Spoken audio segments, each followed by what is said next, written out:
एक वक्त की बात है। राजा नहुष अपने राज्य में बड़ा सुखी जीवन जी रहे थे। राजा नहुष के राज्य में किसी को कोई कमी नहीं थी। वहाँ पर हरियाली ही हरियाली थी।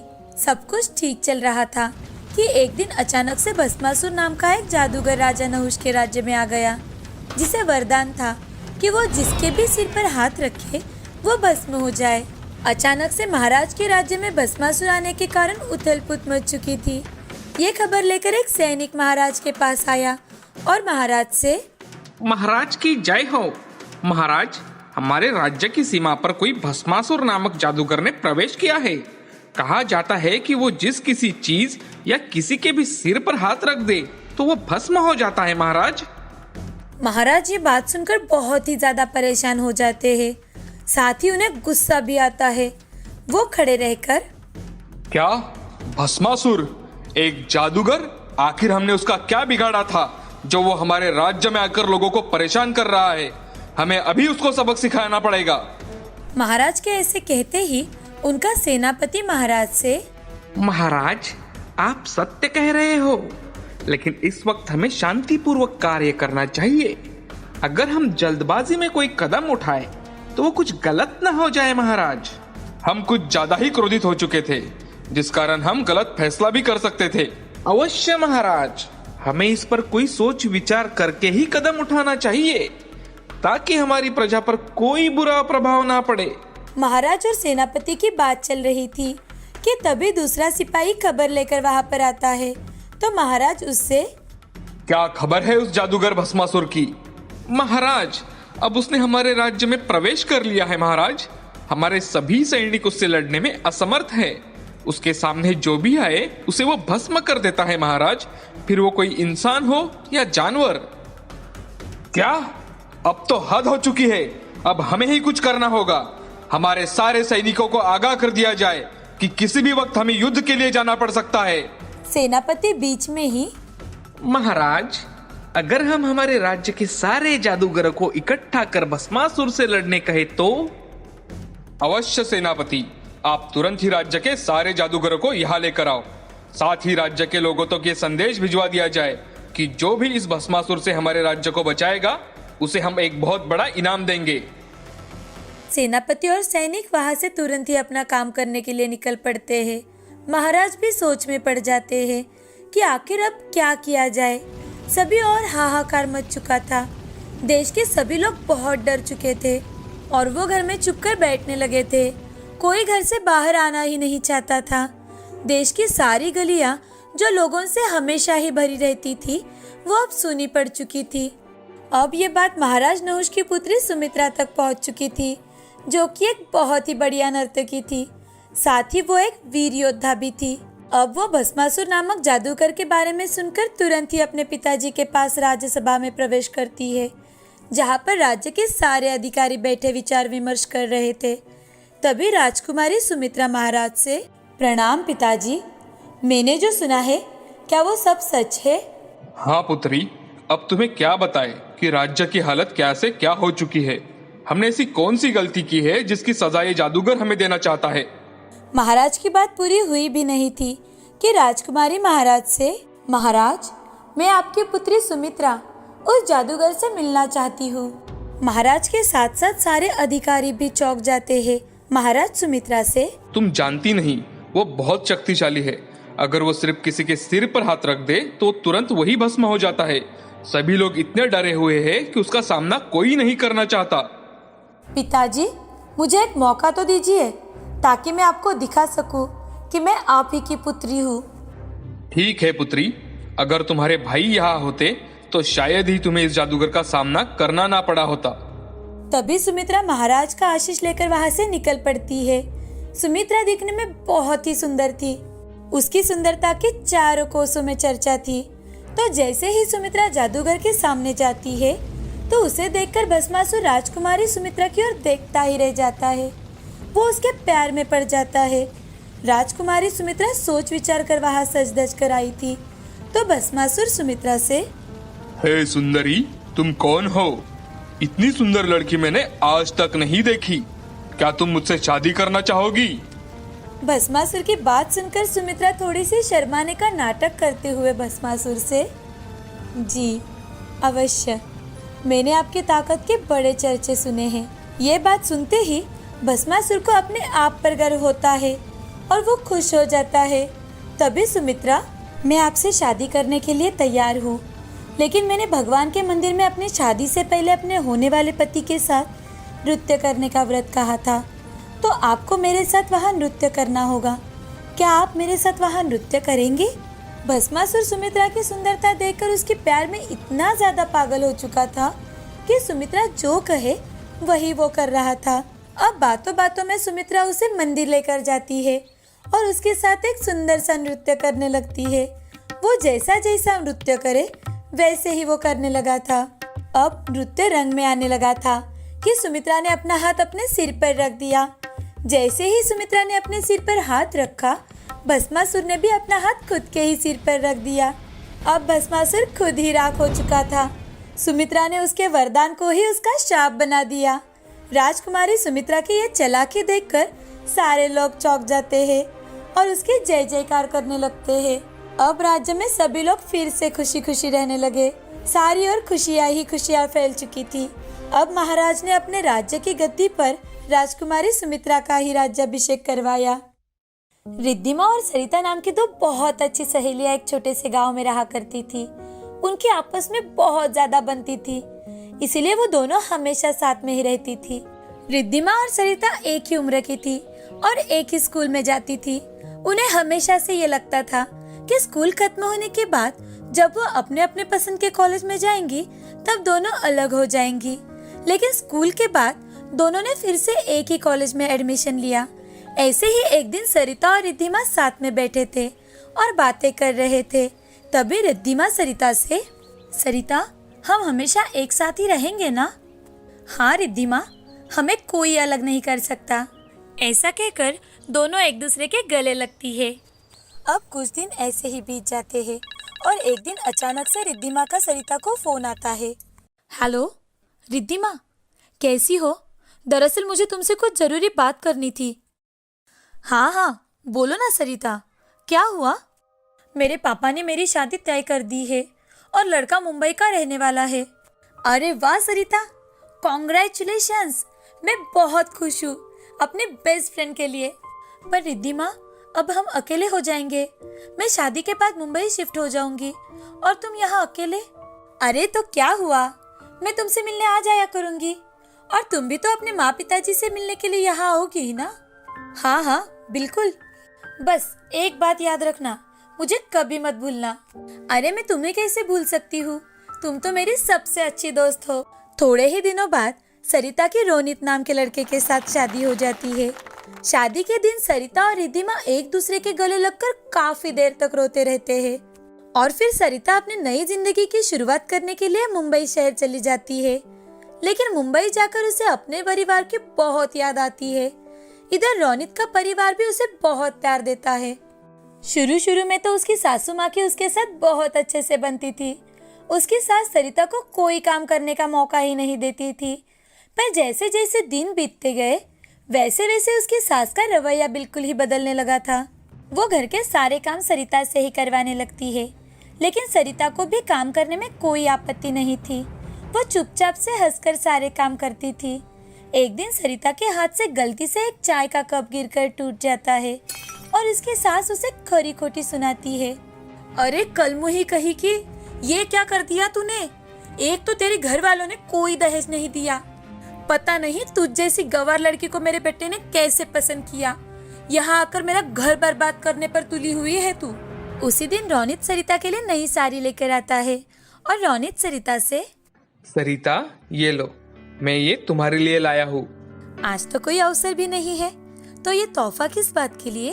अरे अब मुझे अपनी पत्नी को तोहफा देने के लिए अवसर चाहिए क्या? सरिता खुश होकर वो साड़ी अपनी अलमारी में रख देती है। ये सब देखकर रोनित की माँ को बड़ी जलन होती है और वो सरिता के साथ अब दुर्व्यवहार करना शुरू कर देती है। सरिता को वो अब 2 मिनट सांस तक नहीं लेने देती, एक के बाद एक काम ही देती जाती है और तो और उसे दोपहर का खाना भी नहीं खाने देती है। और जब रोनित घर आता है तो रौनित को झूठ मूठ की कहानी सुनाने लगती है। आज तो मेरी कमर भर आई है बेटा, दिन भर पूरा काम कर करके। सरिता अपनी सास की बात सुनकर एकदम से हैरान रह जाती है और सोचने लगती है कि ये सासू माँ को आखिर हो क्या गया है, वो झूठ क्यों बोल रही है। इधर रौनित भी अपनी माँ की बात सुनकर सरिता को एक जोर से थप्पड़ लगाता है और उससे कहता है, सरिता, क्या तुम्हें जरा भी शर्म नहीं आई? मेरी माँ को इस उम्र में तुम काम करने लगा रही हो? क्या तुम्हारे हाथ में अभी तक मेहंदी लगी है? जी वो मैं। रौनित उसे कुछ बोलने का मौका ही नहीं देता, बस उसे डांट लगाता रहता है।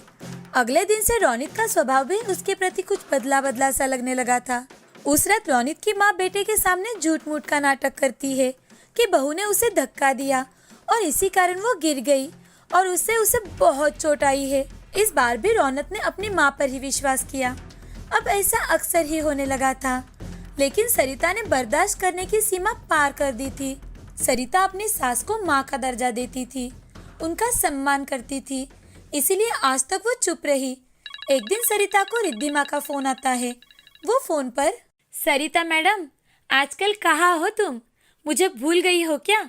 या फिर कोई खुशखबर तो नहीं आ रही? अरे तुम भी ना रिद्धिमा, कैसी बहकी बहकी सी बातें कर रही हो? तुम्हें भला कोई कैसे भूल सकता है? हाँ, और बताओ, कैसे चल रही है तुम्हारी शादीशुदा जिंदगी? मत पूछो यार, अब क्या बताऊँ तुम्हें? अरे अब बताओ भी, मुझसे क्या छुपाना। सरिता रिद्धिमा को सारी बात बता देती है। मेरे पास एक प्लान है, तुम बस मैं जैसे कहूँ वैसे ही करती जाओ। देख कैसे मजा चकाती हूँ मैं इन लोगों को। नहीं रिद्धिमा, ये सब रहने दो, इसकी कोई जरूरत नहीं है, मैं मैनेज कर लूंगी।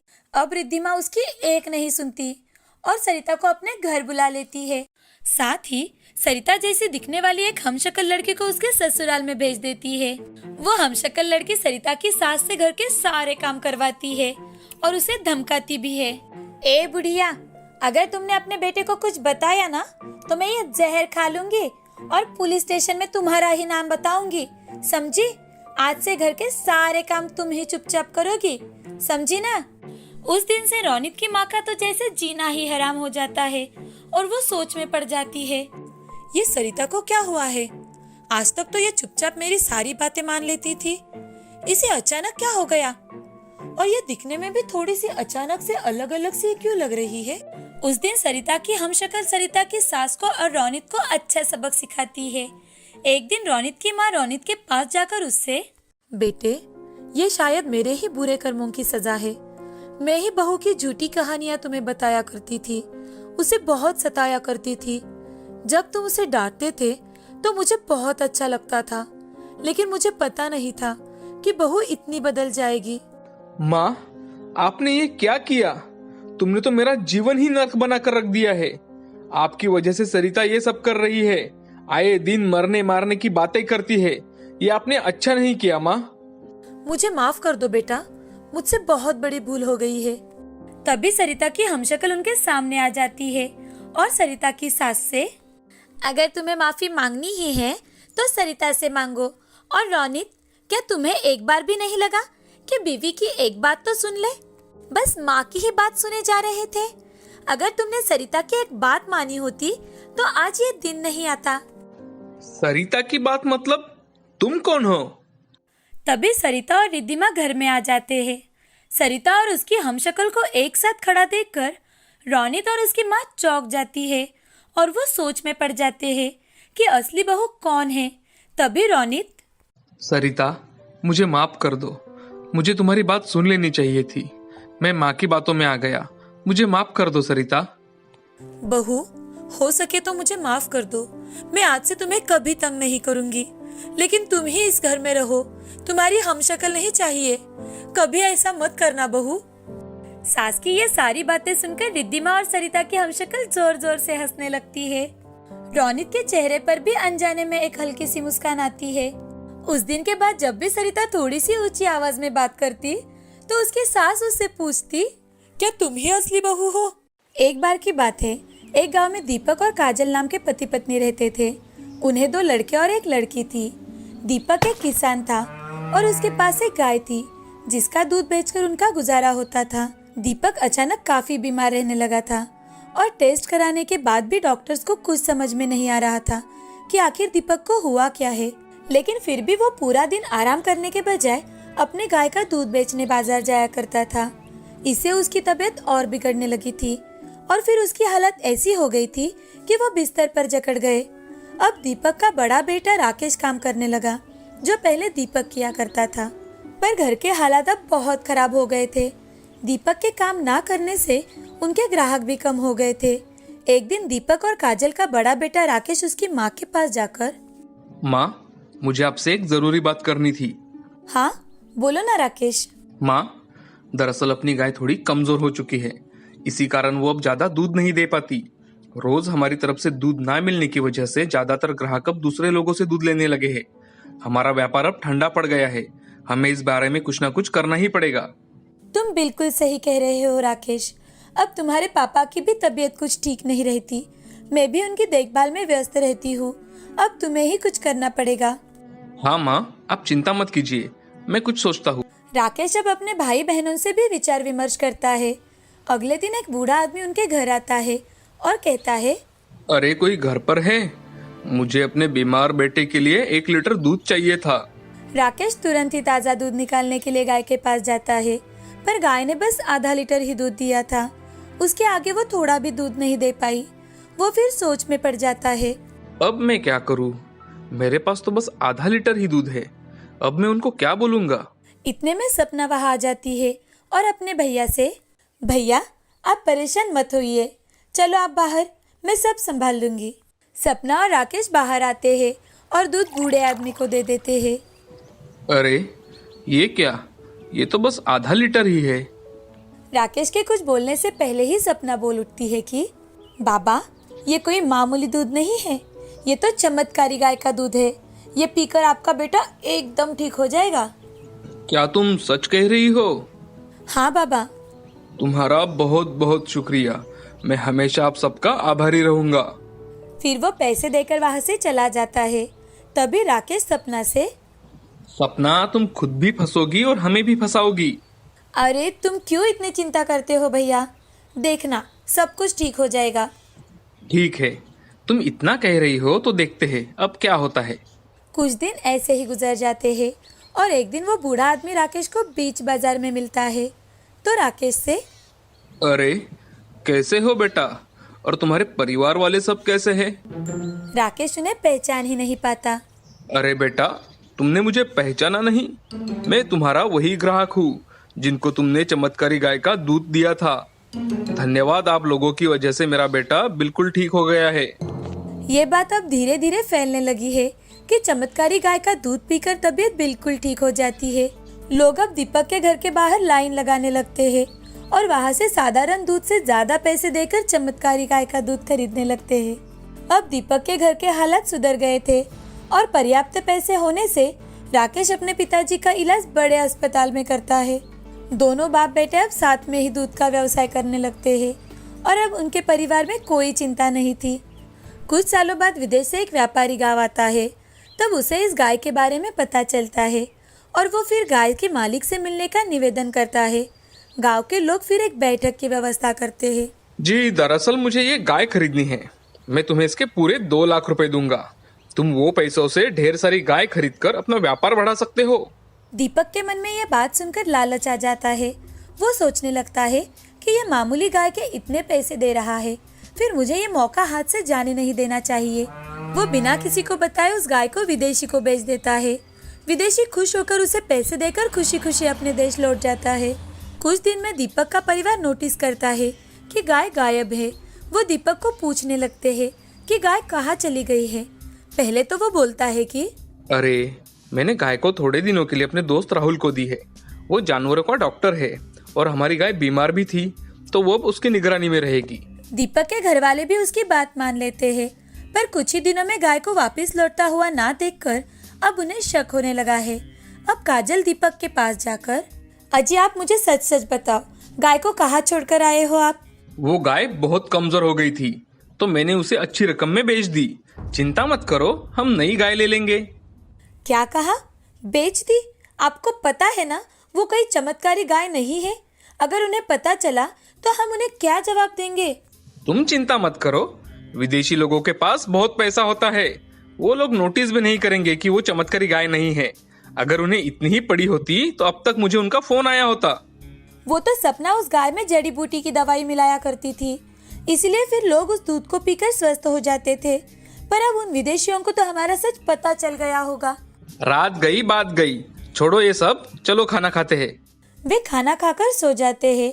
अगले दिन जब दीपक बाजार में सब्जियां लेने जा रहा था, तब एक आदमी उससे, अरे ये तो वही धोखेबाज है जो अपनी गाय को चमत्कारी बताकर हमसे पैसे लूटता था।